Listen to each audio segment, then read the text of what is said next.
नमस्कार दर्शकों, एक बार मैं आपका फिर से बहुत बहुत स्वागत करती हूँ आप ही के अपने चहेते कार्यक्रम ज्ञानोदय संतोष दीदी के संग। दर्शकों, आज के समय को मॉडर्न युग कहा जाता है। कहते हैं कि आज का जो युग है बहुत ज्यादा एडवांस हो चुका है, क्योंकि जो चीजें पहले नहीं थी, जो हमने कभी सोची भी नहीं थी, वो सारी आज के टाइम में हमें इजीली अवेलेबल है। चाहे हमें किसी से बात करनी है, देश में विदेश में, हम आसानी से बात कर सकते हैं। हमें कहीं जाना है, चाहे अमेरिका जाना है, चाहे कनाडा जाना है, ऑस्ट्रेलिया जाना है, कहीं पर भी जाना है, हम आसानी से जा सकते हैं।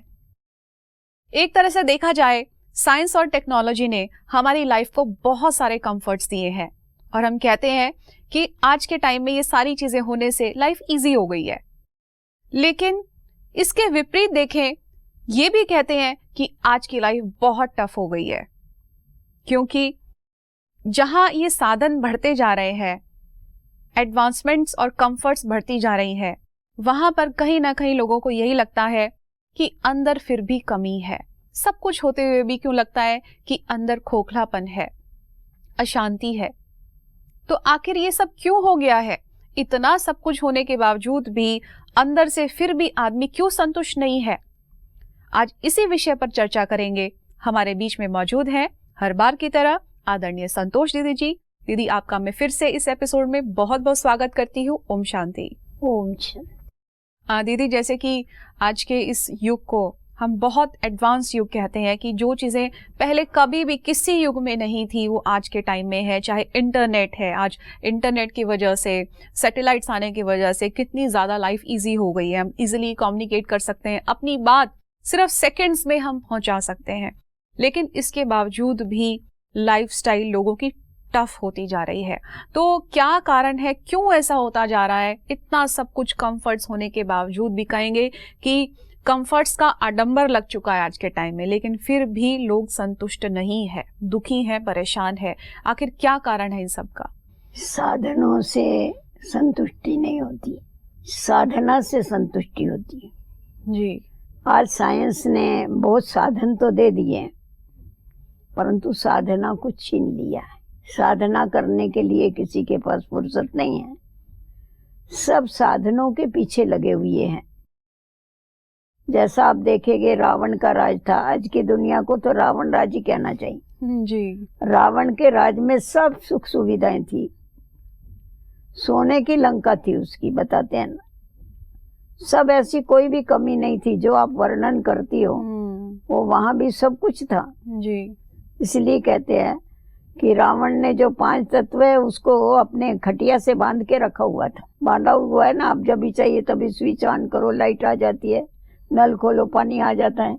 तो सब कुछ है ये साइंस ने हमको साधन तो सब कुछ दिए हुए हैं, परंतु सब साधन देते हुए हमारे को उसने ये बटन तो हाथ में दे दिए, परंतु हमारा खुद का स्विच ऑफ हुआ पड़ा। जी। वो हम नहीं जलाते, उसको बंद करके रखा हुआ है। हमारी विवेक बुद्धि जो है वो खलास हुई पड़ी है। तो ऐसे समय पर जब साधन हो गए, आज हम देखते कितने बड़े बड़े रास्ते बन गए हैं। जी। परंतु इतने बड़े रास्ते बनने के बाद कंक्रीट के रास्ते बन गए, सारी कंक्रीट की दुनिया हो गई। जी। दुनिया बहुत छोटी हो गई है अभी, बिल्कुल। कहाँ भी चले जाओ आराम से जा सकते हैं आप। जी। परंतु आज एक भी पेड़ ऐसा नहीं है जो आने जाने वाले राहजन रास्ते पर बैठ के बेचारे शांति से थोड़ा शीतलता तो प्रदान करें। पंछी बेचारे अपना घर तो बना सके। आज आप बंबई में इधर उधर आके देखो, चिड़िया देखने को भी नहीं मिलती। जी बिल्कुल। बच्चों को तो अभी आगे चल के बच्चों को तो किताबों पर से ही बताना पड़ेगा, उनके चित्र बता के कि इसको चिड़िया कहते हैं, इसको कौवा कहते हैं, इसको फलाना कहते हैं। बिल्कुल। तो ये सारा क्या हुआ है? क्या ये सारी उन्नति हुई है हमारी? बिजली हमारे हाथ में हो गई, वश में हो गई, सब कुछ हो गया, परंतु मनुष्य आज उसका मन उसके वश में नहीं। उसका मन तो भागता ही रहता है, घोड़ा भागता ही रहता है, भागता ही रहता है। उसको ठिकाने पर लगने का कोई विचार ही नहीं। उसका इच्छाएं आकांक्षाएं बढ़ती जा रही। जी जी जी। आज विज्ञान ने ये भी किया, साइंस ने इतना भी किया है जो अंधश्रद्धा की बातें थी उसको दूर कर दिया। बिल्कुल बिल्कुल। अंधश्रद्धा तो चली गई, परंतु श्रद्धा भी लोगों की खलास हो गई भगवान के ऊपर से। अंधश्रद्धा गई हो तो ठीक है, परंतु श्रद्धा को क्यों खलास कर डाला जी। आज एटॉमिक बम आ गए हैं, बिजली आ गई, एटॉमिक बम आ गए। ये इससे उन्नति हुई या क्या हुआ? एटॉमिक बम से उन्नति तो नहीं हुई, बिल्कुल। और ही अधोगति हो गई। आत्मिक बम भूल गया और एटॉमिक बम हाथ में आ गए। बिल्कुल। प्रेम खलास हो गया, एक दो के साथ वैर बढ़ गया, एक दो के साथ विरोध बढ़ गया। तो जो अच्छाइयां हैं वो क्या होती जाने लगी। इतने यंत्र आ गए जी, इतनी मशीनरी आ गई है, परंतु मनुष्य जो है वो भी मशीनरी, उसका हृदय भी मशीनरी जैसा कठोर बन गया। उसके अंदर से करुणा खलास हो गई, उसके अंदर से प्रेम खलास हो गया। वो खुद ही जैसा मशीन बन करके आज चल रहा है। बिल्कुल। आप कहती है कि इतनी सुख सुविधाएं हैं जी। इतने मोबाइल है, इतना सब कुछ साधन है, परंतु उससे क्या हुआ है? उससे हमारा चरित्र का निर्माण हुआ है या चरित्र का पतन हुआ? बिल्कुल। कोई भी चीज है उसको अगर लिमिट से यूज करेंगे तो उसका फायदा होता है, अनलिमिट अगर करेंगे तो उसका फायदा नहीं होता है। देखो जैसा दूध ही है, दूध ये अमृत है, परंतु अगर दूध को भी सारा दिन मनुष्य दूध पीता रहेगा तो वो भी जहर बन जाएगा। तो वैसा ये जो भी साधन है, ये साधन अगर लिमिट से कोई यूज करेगा तो इससे फायदा होने वाला है, परंतु साधनों के पीछे अगर हम पागल ही हो जाएंगे तो उससे फायदा नहीं, उससे तो नुकसान ही होने वाला। जी जी जी। तो आज हम देखते हैं कि इतना जो सब कुछ हो गया है, अभी खेतियों के लिए भी ट्रैक्टर निकल आए हैं, मशीनें निकल आई है, सब कुछ हो गया। एक तरफ ठीक है, शक्ति कम लगती है, समय कम लगता है, परंतु लोग भी तो बेकार होते जा रहे हैं। बिल्कुल। बेकारी बढ़ती जा रही है दिन प्रतिदिन। एक तरफ साधन बढ़ते हैं, दूसरी तरफ बेकारी बढ़ती है, बेरोजगारी बढ़ जाती है। एक तरफ किसी के पास धन बढ़ रहा है तो दूसरी तरफ देखेंगे तो निर्धनता बढ़ रही है। जी। दोनों भी अपोजिशन में सारा ये खेल सारा चल रहा है। तो कहाँ से सुख शांति होगी आज की दुनिया में, ये बताओ। बिल्कुल। ऐसी हालत में क्या होगा? आज कारखानदार जो है इतना इतना पैसा इकट्ठा कर लेते हैं, परंतु आज आधी दुनिया की आधी आबादी जो है वो बेचारी 2 टाइम का खाना भी नहीं खा सकती, पेट भी उनके नहीं भरते। तो ये इंसानियत तो नहीं है ना जी। तो साइंस ने एक तरफ तो हमारे को सुख सुविधाएं दी है, परंतु मनुष्य की और ही विकारी दृष्टि, विकारी वृत्ति उसकी बढ़ गई है। बिल्कुल बिल्कुल, ये विकार बहुत ज्यादा बढ़ चुके हैं, बहुत ज्यादा बढ़ चुके, कम नहीं हुई है, और ही ज्यादा बढ़ते जा रहे हैं ये सब कुछ। इसीलिए सिर्फ ये साधनों से काम नहीं चलेगा, उसके साथ साधना भी सीखनी पड़ेगी। एक बड़ा देखो सुख सुविधाओं से क्या होता है, वो बहुत अच्छा एक समझ की बात बताई। का एक ये जो सम्राट अशोक था ना, उसको हीरे इकट्ठे करने का बहुत शौक था। उसके पास बहुत कीमती हीरे होते थे। तो एक बार उसके पास संत आया, उस संत को एक बहुत कीमती हीरा इसको मिला था। कहाँ से ले आता था, लूटपाट करके भी ले आता था। तो बहुत कीमती हीरा मिला, उसने बहुत उसको शोकेस में रखा था, बहुत पहरेदार रखे। तो संत को बोला, आप मेरा हीरा देखो, ये हीरा बहुत सुंदर है और बहुत कीमती है। तो संत को ले गया, उसने देखा, उसने कहा इससे भी कीमती हीरा मेरे पास है। उसने बोला आपके पास है, फिर आपने मेरे को दिया नहीं वो हीरा। जी। बोला नहीं, वो मैं तुमको कैसे दूंगा, वो मैं मेरे पास रखूंगा ना, मेरे पास है, मैं तुमको बताता हूँ कहाँ है, चलो मेरे साथ। तो उसको ले गया, थोड़ा शहर से बाहर ले गया। वहाँ एक कुटिया थी गरीब की, और एक बूढ़ी माता बैठी थी, वो चक्की पीस रही थी। तो सम्राट अशोक को बोला, तेरे हीरे से ये जो पत्थर है, इसका चक्की का पत्थर है, वो ज्यादा कीमती है। बोला ये कैसा, के पत्थर कैसा ज्यादा कीमती होगा? बोला तेरे पत्थर से तो ये पत्थर कीमती है, ये पत्थर इसका पेट भरता है, और तेरे पत्थर के लिए तो तेरे को चौकीदार रखना पड़ता है। बिल्कुल बिल्कुल। तो कीमत किसकी है? जो सबके काम में आवे उस चीज की कीमत होती है। जो किसी के काम में ही नहीं आवे उसकी क्या कीमत? जी जी। तो आज ये जो पूंजीपति है, ये जो मनुष्यों को इतना दुखी, गरीबों को दुखी कर रहे हैं, उससे वो भी सुखी नहीं हो सकते। पूंजी इकट्ठी करने से कुछ नहीं होगा, जी क्योंकि साथ चलने वाली तो है ही नहीं हूँ। जी। दीदी आज का जैसे कि आपने बताया भी कंफर्ट लेवल बहुत ज़्यादा बढ़ चुका है, विकार बहुत ज़्यादा बढ़ चुके हैं, तो ऐसे में हम अपने आप को किस तरीके से बचा सकते हैं? क्योंकि मोबाइल तो आज के टाइम में हर किसी के पास है। इंटरनेट पे हम देखते हैं कि इतना ऐसा कंटेंट्स है जो शायद देखने लायक भी नहीं है, और भी ज़्यादा मन दूषित हो रहा है, दूषित। ऐसे में बच्चे जो है, यंग जनरेशन है, इसकी चपेट में बहुत ज़्यादा आती जा रही है। तो ऐसे विकारी माहौल में हम अपने आप को किस तरीके से बचा सकते हैं? बहन, इसके लिए तो आध्यात्मिकता के बिगड़ नहीं छूट सकते। जी उसकी एक ही दवाई है, आध्यात्मिक ज्ञान। जब भी तक आध्यात्मिकता को नहीं समझेंगे तब तक बुरी आदतें हैं या ये जो साधन है इससे हम दूर नहीं हो सकते। इसी में ही लगे रहेंगे सारा समय जी और कुछ भी नहीं करेंगे, क्योंकि इनका टेम्पटेशन है ना, ये दिखाई पड़ते हैं और टेम्पटेशन है इसका, इसीलिए इसके पीछे लगते हैं। परंतु इससे जब ऊंची चीज मिलती है तो ऊंची चीज मिलने के बाद, अच्छी चीज मिलने के बाद ये आदतें आप ही छूट जाती। जी परमात्मा से प्रीत लगाने से, परमात्मा को याद करने से, परमात्मा का परिचय मिलने से हमें जो तीसरा ज्ञान का नेत्र मिलता है, और जिसके द्वारा हम तीसरे नेत्र के द्वारा जो हमारा आत्मा का निजी घर है उसको देख सकते हैं, जो हमारी जो नई दुनिया है, स्वर्ग है, हम उसको देख सकते हैं। जब ये चीजें देखना चालू करते हैं तो ये सब फीका लगता है उसके आगे। जी जी जी। तो ये बहुत बड़ा परिवर्तन होता है, परंतु ये तभी होगा जब हम आध्यात्मिक ज्ञान और राजयोग सीखते, तभी परिवर्तन होता है। और आज के तो टाइम धीरे में धीरे क्या है, हमारी कर्म इंद्रियों आज- के ऊपर कंट्रोल होता जाता है। जी जी जी, अभी कर्म इंद्रियां तो छूट हो गई है ना एकदम। बिल्कुल बिल्कुल। मनुष्य कर्म इंद्रियों के वश हो गया है, तो अभी उसको उसमें से निकालने के लिए क्या करना पड़ेगा, उससे कोई अच्छा अनुभव कराना पड़ेगा। तो परमात्मा के लिए जो गायन करते हैं ना कि परमात्मा जो है वो सर्वशक्तिवान भी है, और परमात्मा जो है उसके साथ हमारे सर्व रिश्ते हैं, उसके उसमें सर्व गुण हैं, उसमें सर्व शक्तियां हैं।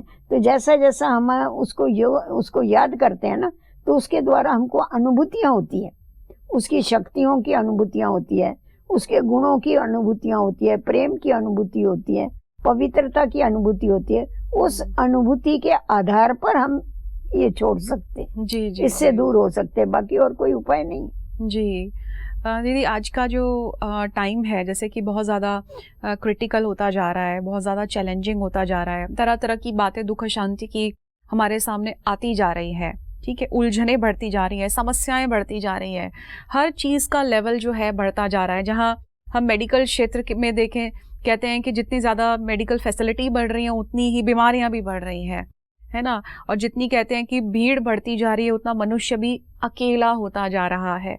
तो ऐसे में दीदी आप क्या बताएंगे?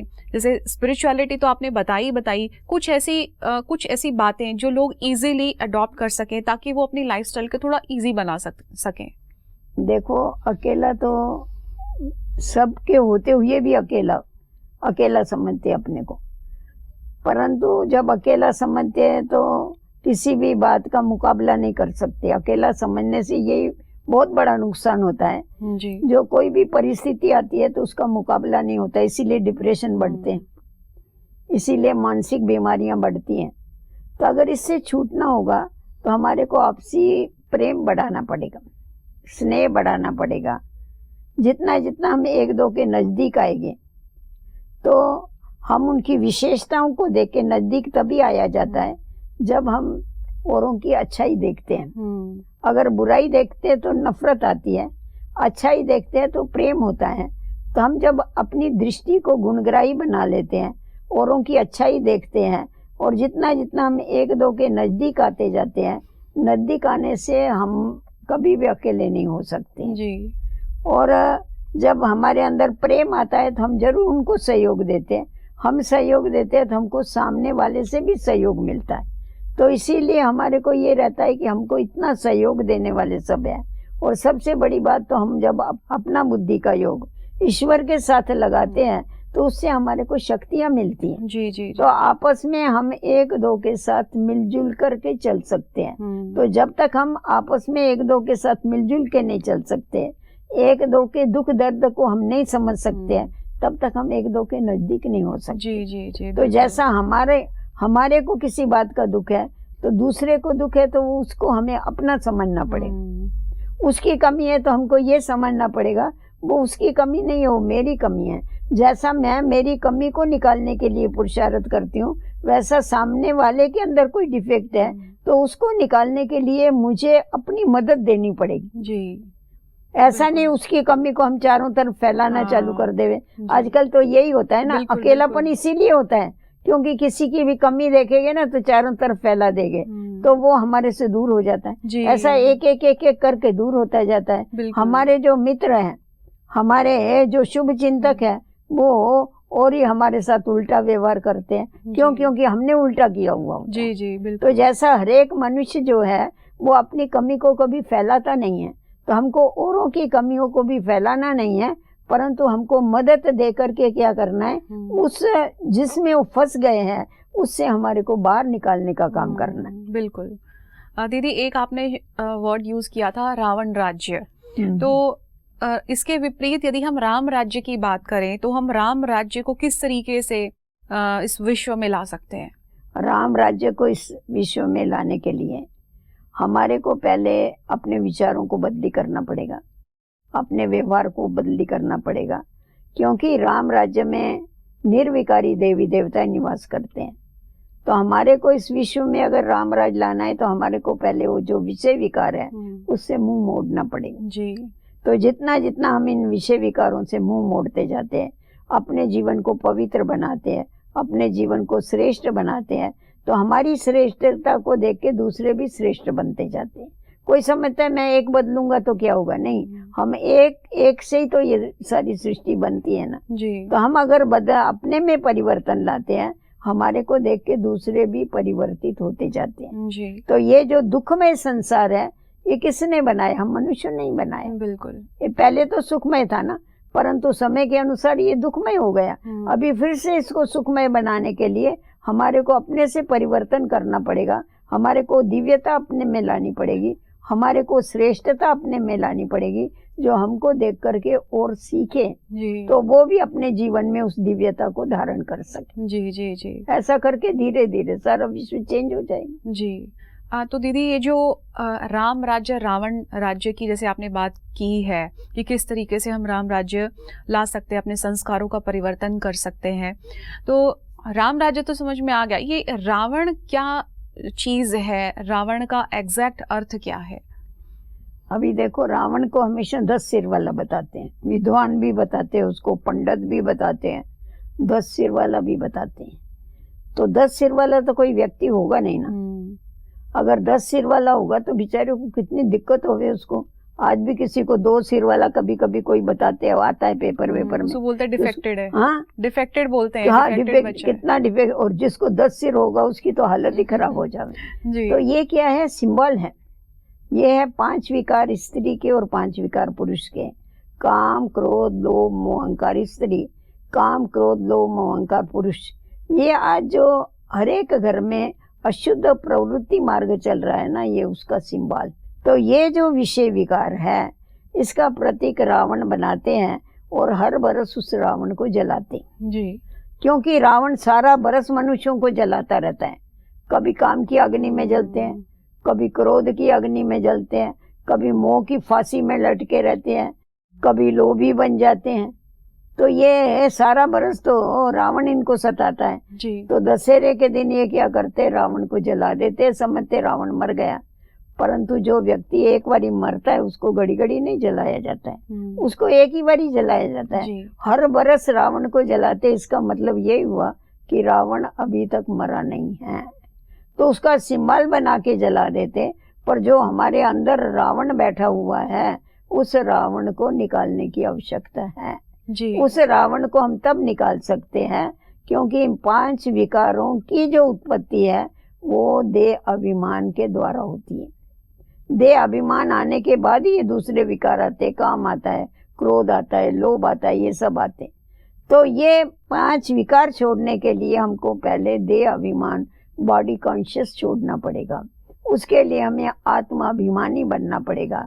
तो जितना जितना हम आत्मिक स्थिति में स्थित रहते हैं कर्म करते हुए, हम जितना जितना आत्म अभिमानी बन करके चलते हैं, उतना उतना इन विकारों के वार से हम बच सकते हैं। जी जी बिल्कुल। नहीं तो ये सहज नहीं है छोड़ना, बिल्कुल बिल्कुल। और वो भी संसार में रहते हुए छोड़ना। जी उसके लिए हमें आत्माभिमानी बनने की दरकार है।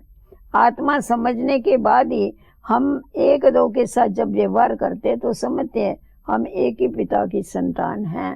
जी ये बुद्धि में हमारे रहता है, जी और वो बुद्धि में रहने के बाद विकारों की उत्पत्ति नहीं होती है, परंतु देह के अभिमान में आते हैं तो विकारों की उत्पत्ति होती है। जी तो इसीलिए हमेशा कहा जाता है ना, दे दान तो छूटे ग्रहण। ये 5 विकारों का दान दो तो आत्मा के ऊपर जो ग्रहण लग गया है ना, माया का 5, ये रावण का, ये ग्रहण छूट जाएगा। आत्मा पवित्र बन जाएगी, और आत्मा जब पवित्र बनेगी तो ये दुनिया भी पवित्र हो जाएगी। जी जी ये जी। 5 तत्व भी पवित्र हो जाएगी। ये बात दीदी एक चीज कहते हैं कि घर गृहस्थ में रहते हुए हमें कमल पुष्प समान रहना है, इसकी कीचड़ की छींट से परे रहना है। तो दीदी इसका अर्थ क्या है कि घर गृहस्थ में रहते हुए कमल पुष्प समान जीवन, इसका अर्थ क्या है? कमल पुष्प समान माना न्यारा, घर गृहस्थ में रहो, क्योंकि ये दुनिया संसार तो कीचड़ ही है ना, विषय विकारों से भरा पड़ा है। जी तो इस कीचड़ में रहते हमको उससे न्यारा रहना है, माना डिटेच रहना है। रहना भी है परंतु डिटेच रहना है, उसमें फंस के नहीं रहना है, कमल की डंडी बन के नहीं रहना है। जी जी तो जितना जितना हम इससे न्यारा रहते, न्यारा कैसे रहेंगे? जब हम अपने को ईश्वरीय संतान समझ करके चलते हैं, तो इस और ये हमारे बुद्धि में होता है कि हम इस सृष्टि के ऊपर मेहमान समझने से हमारे अंदर वो न्यारापन आता जाता है। फिर हम अटैच नहीं होते, हम डिटैच होते हैं। तो देह से भी डिटैच होना है, और सारी देह की दुनिया से भी हमको डिटैच होना है। जी। डिटैच होना माना ही कीचड़ में रहते हुए भी उससे न्यारा रहना है। जी जी जी जी।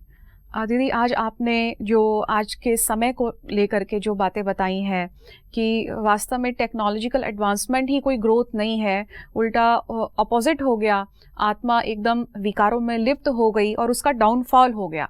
बाहर से तो ग्रोथ भले दिख रही है लेकिन अंदर की ग्रोथ बिल्कुल सप्रेस हो गई। तो इससे हमें कैसे निकलना है? स्पिरिचुअलिटी के माध्यम से, भगवान को याद करने के माध्यम से, जो भी आपने बातें बताई हैं, इस विषय पर चर्चा करने के लिए मैं आपका बहुत बहुत धन्यवाद करती हूँ। ओम शांति। ओम शांति। तो दर्शकों, आज के इस एपिसोड में हमने ये सीखा कि वास्तव में जो साइंस ने हमें बहुत सारे जो कंफर्ट्स दिए हैं, तो हम ये सोच के बैठे हैं कि यही ग्रोथ है, यही प्रोग्रेस है किसी नेशन की या किसी व्यक्ति की, कि ज़्यादा से ज़्यादा सुख साधनों को एकत्रित कर लेना, ब्रांडेड चीज़ों को इकट्ठा कर लेना, लग्जूरियस लाइफस्टाइल को अपना लेना। तो आज के पैरामीटर्स में हम यही समझते हैं कि यही ग्रोथ है, बट वास्तव में ये ग्रोथ नहीं है। उल्टा आज के टाइम में हम देखेंगे दुख अशांति का लेवल इतना ज़्यादा हाई हो चुका है, लोगों को नींद नहीं आती है, डिप्रेशन की वो गोलियां खा रहे हैं। तो इसे बचने का केवल और केवल यही उपाय है कि हम अपनी लाइफ में स्पिरिचुअलिटी को अडॉप्ट करें, परमात्मा को याद करें, दिव्य गुणों की धारणा करें, तभी हम इस नेगेटिविटी के कीचड़ से अपने आप को बचा सकते हैं। तो दर्शकों, आज का ये एपिसोड हम यहीं समाप्त करेंगे। अगले एपिसोड में फिर से मुलाकात करेंगे। तब तक के लिए दीजिए इजाजत। नमस्कार। ओम शांति।